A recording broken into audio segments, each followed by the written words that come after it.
Hey y'all, it's Lindsay. Today we are doing a little experiment using the CGM. You can't really see it because it's in my shirt here, but I am using the Nutrisense program that uses a CGM to sort of determine things, to decide whether or not foods are blood sugar friendly for you or not.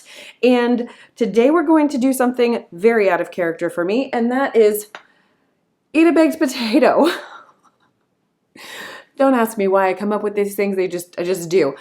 Multiple years ago, I want to say probably like 7 years ago, I remember there being kind of a wave of people using resistant starch to help their glucose and to be able to have carbs that did not impact their blood sugar. So, I mean, I did attempt the whole potato starch thing for a very short period of time and decided that the juice was not worth the squeeze, so I eliminated that. Side note, Nutrisense is a program that supplies you with a script for a CGM, the actual CGM, and then a pretty robust program to help you keep track of your blood sugar and manage your food choices and whatnot. The app is really cool. They do have nutritionists that you can utilize their expertise on. If you're curious about this program, I will have a link down in the description box below. If you choose to get more information by plugging in your email address, that is a cost-free way to support my channel because I do get a tiny kickback when you do that. Last night, we baked potatoes for my children. My girls do eat baked potatoes. My husband and I do not, but there were leftover baked potatoes, and I seized the moment and said, nobody eat this last potato because I'm gonna do a little test with it for my glucose monitor. I weighed it out on my kitchen scale and it is a 98-gram baked potato.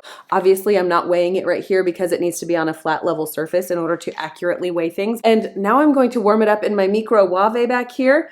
And I really want to put butter on this thing because butter makes everything better. Instead, I'm just gonna stick with real salt, and that's gonna be the long and the short of it. I'm already regretting my life's choices. Oh my goodness. Let's heat this bad boy up. While that potato is warming up in the microwave, I wanted to welcome my new viewers. Thank you so much for being here. I do a lot of what I eat in a day videos, recipes, various just trials and things like that with CGMs. And if you are interested in those kinds of pieces of content, I would love to have you subscribe and hang around for a while.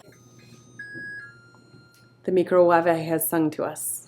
For my returning viewers, welcome back. I get so apprehensive about all of these different tests and trials and things like that. Can we go back to the sardine trial? Not my favorite. Also, the ketone IQ shot. Oh my goodness. That was an experience and a half right there. So anyway, trying out this baked potato situation today is just one of those things where I'm like, I don't want to do it.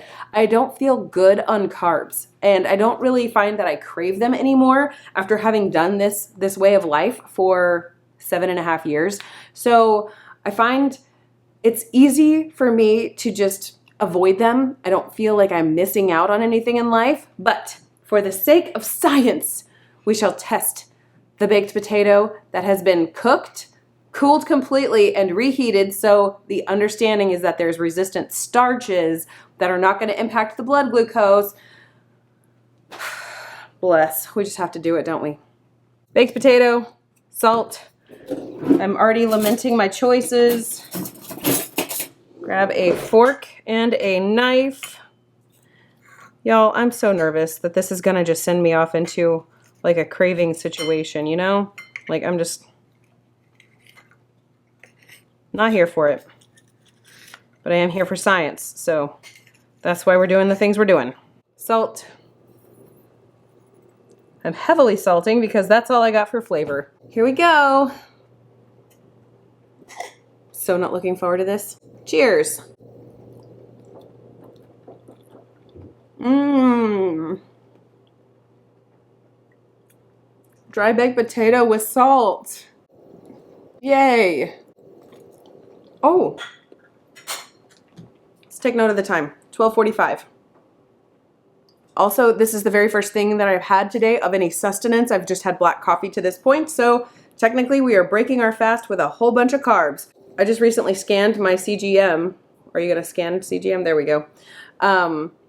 But we'll do it again. Currently, I'm at a 92. So fasted state of being.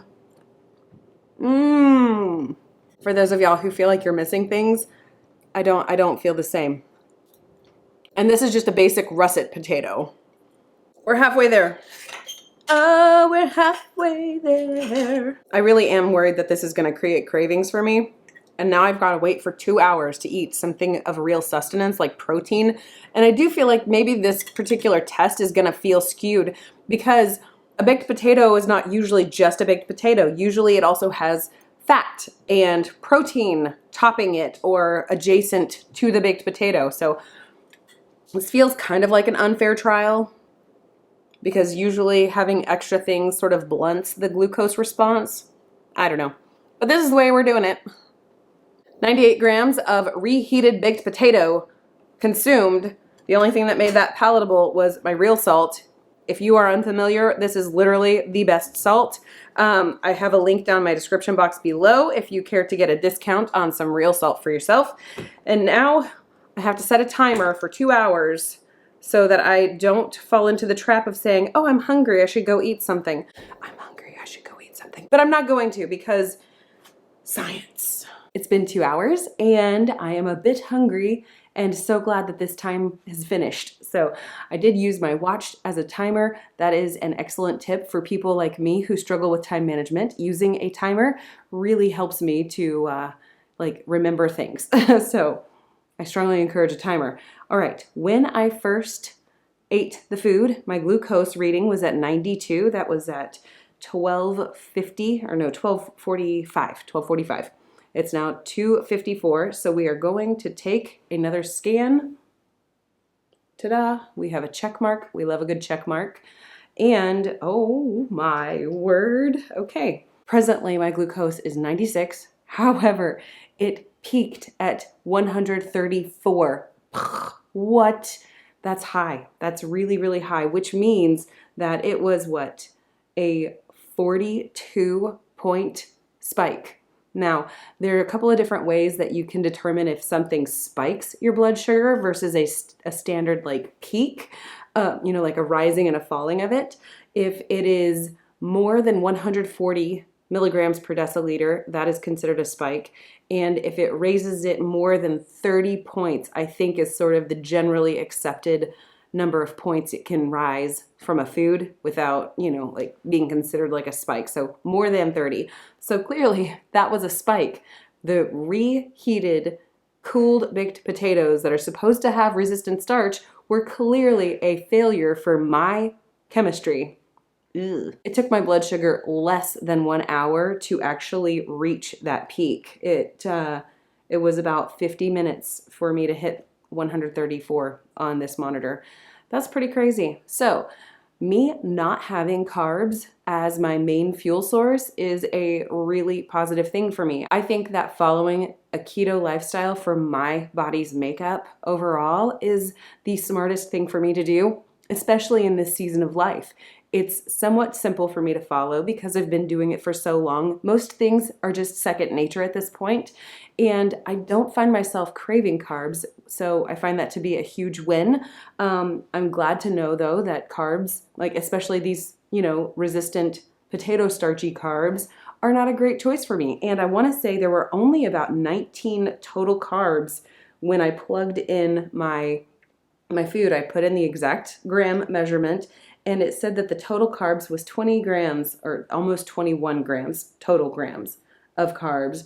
So it's one of those things like just a few carbs of the wrong kind clearly caused my body a spike. You gotta just try these things out. Be sure to check out those links in my description box below if you're interested in this program.